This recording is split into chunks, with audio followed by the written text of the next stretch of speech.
Namaskaram and good evening. I'm Arjun or Justin. Before I begin, Om Gam Ganapataye Namah. Lord Ganesha, please help me make a good video. Hopefully it resonates with y'all. So yesterday I was going to talk about the importance of adhering to your treatment plan, whatever that may be. Okay, but I didn't get sidetracked, but I felt like an urge to talk more about learning how to detach from those that have hurt you and wronged you, and abandonment, in order to move past those feelings of abandonment. So I think that was an important message. I felt called to do that. So, and I'll definitely talk about it again in the future for sure, because that's a big thing for many people, sadly. So today, before I begin, please subscribe to the channel. Give a thumbs up if you like it. Hit the notification bell, share it, leave a comment. It would really help a great deal. So the more people that do that, the more I can reach. And, I'm just trying to fulfill my prescribed duties in this life. And if you can help me out with that, that would be great. So yeah, today it's going to be a shorter video. I'm going to promise. Come on, Arjun, you can do it. I know there's probably people that out there like at XC23-BURBI297. I mean, there are some random ass handle names out there. There really are. Just calm down, okay? I'm gonna try and make a short video. So why I would like, I think you all know by now, if you've watched my videos or seen my posts, I'm not a huge fan of like big pharma and big pharmaceuticals, especially psychotropic medications. I'm not completely against them. I do think that they they have a use, they serve a purpose, especially for certain groups of populations, like severe mental illness or certain neurocognitive disorders, and even just for certain periods of time for certain situations and people, going through maybe a really rough time or whatnot. But even like ADHD meds, I do not think that should be lifelong. So really, it's just a smaller group of people, like severe mental illnesses, so schizophrenia, schizophrenic disorders, mania, and certain, symptoms that go along with like TBIs or severe neurocognitive disorders, where doing all these other things that I stress to all my patients that, you must focus on, like diet, exercise, stress reduction techniques, sleep hygiene, therapy, couples therapy, all these things that you have to do in order to get better. Sometimes, that may not happen if there's severe disabilities, either mental disabilities or physical. And maybe, they're dependent on other people to ensure their safety and even their day-to-day needs. So there are groups of people like that where certain psychotropic medications could be lifelong. I do feel like there's always hope for people to, I don't know about being cured, but to get to such a point, like, the goal is like right there, right, to cured, and you can get pretty close, right? You're down here, we'll get you really close. I feel like there's usually hope for everybody in that regard, but I mean, sometimes you have to try a bunch of things, unfortunately.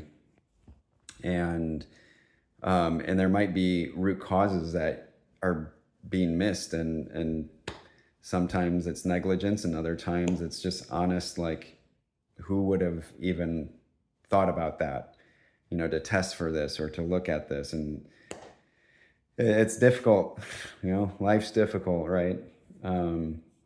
So yeah, I mean, I do feel like as long as you're waking up every day and you're breathing, there's hope, there's opportunities. Um, and um, Again, even for short-term use, some of these medications can be very helpful. Like benzodiazepines can be very useful for people that just have sudden development of panic attacks, or just severe anxiety that is so debilitating, and they don't know how to deal with that.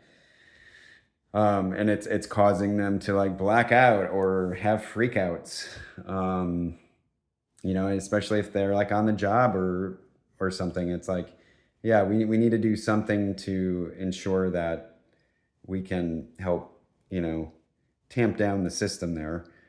But that shouldn't be lifelong. Like Xanax and, Ativan and things like that should not be lifelong. Um, so yeah, I mean, and even like I said with ADHD meds, those shouldn't be lifelong either, because you can retrain the brain to be able to focus all that energy and the distractions and filter those distractions out and learn how to live with it like effectively. So I do believe it's just that's possible. I think it's hard for many people, but a lot of people, here comes a trigger warning, you may get triggered, is that they don't want to hear that, and they would rather just rely on a pill. They don't want to hear that it's going to take a lot of work, and it may take a while. It could take months or years. People don't want that. They want a quick fix, and they want someone else to just give them something to mask the symptoms and not get to the root cause.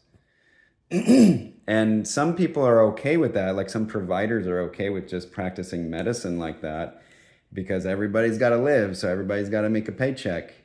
And they fool themselves into thinking like, oh, this is really useful for these patients, but they're not actually getting the patients better. And I'm sorry. Actually, I'm not sorry.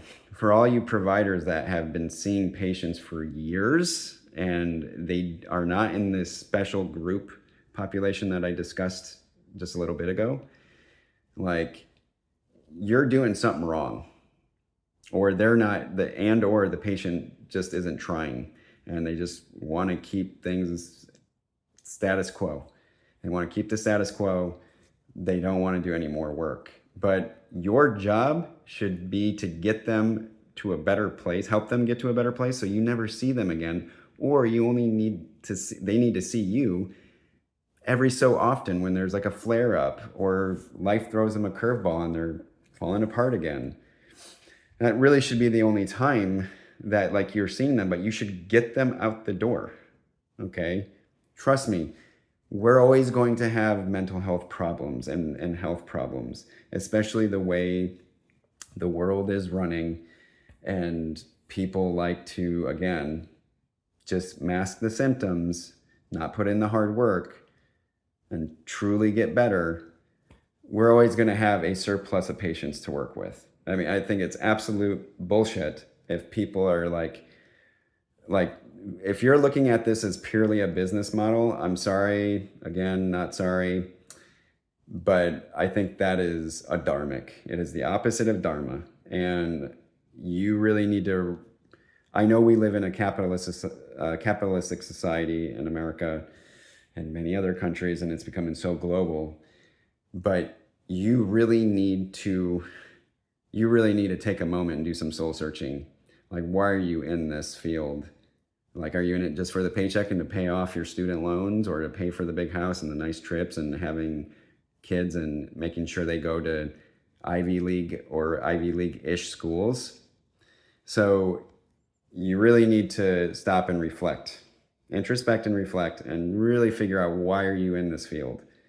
Because your goal should be to get your patients better as soon as possible, right? I'm not saying within a few days or a few weeks and, oh, okay, never see you again.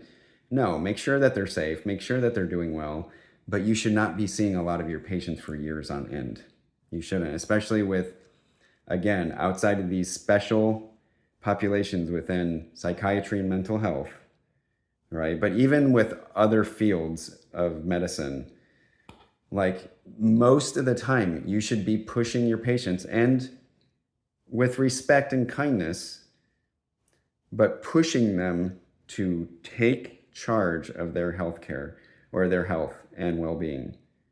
Push them to get better. Help motivate them. Get them to see why it's so important. And to be honest, if we're going to talk about the healthcare system being so choked up, do your job. Be a healthcare coach, a life coach, a mentor, whatever you want to call yourself, and get these people, these patients, to work harder at it. Find a way. It is so important. But a lot of people, they just want to, this is the job, this is the way it is, I can't do anything, and I have kids, and I just want to make sure that my kids are healthy, my family and loved ones are healthy, and they don't end up living lives like these patients do. What kind of thinking is that? Like, that's selfish and egotistical. Stop doing that. So think about this, because it could still happen to your loved ones. All right? You need to be a leader. And sometimes y'all need to stand up against the system, whether that's your boss, that's an association of nurses or doctors or whatever, and be like, nah, I don't really like the way you're going with that. I'm going to challenge you on those ethics and those policies. And that's exactly what I did with COVID. I stepped away after a while because everybody around me was being attacked by state boards or government agencies, whatever, or even during their divorce, like their exes were going to take their kids from them because they were claiming that the people I was working with were conspiracy theorists, anti-vaxxers. So you need to stand up, have a backbone, have a spine, please, or resign. Get out of the way and let people who actually have a backbone and will uphold Dharma, whatever religious beliefs or spiritual beliefs they may or may not have, but if they are trying to serve the greater good, let them take your role and you go do something else. So that's my spiel about that, and I will make another video about this, especially the COVID mandate stuff, because that was a lot of bullshit. So with patients though, I am not advising you to stop your medication regimen or your treatment plan. This in no way is medical advice specifically for you. This is my personal beliefs that also I take into my professional approach, right? But the reason why it's important to adhere to your treatment plan is because if you have started something, you're continuing a treatment plan currently, right? You've already decided to do that. Even if you feel like maybe you were pushed into it, manipulated into it, whatever, you're already doing it or started it. It is important to work with your medical providers, whether it's myself or someone else thinks it's a toxic, poisonous, or ineffective treatment plan. Doesn't matter.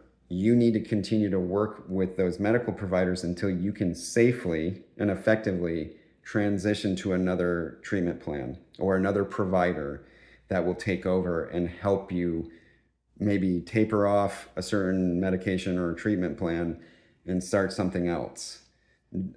Never is it really a good idea to just stop what you're doing, right? And I maybe in some cases, but again, I would not go into specifics because I don't want anybody to take this as me giving them personalized medical advice, because y'all know better. That's not what this video is about.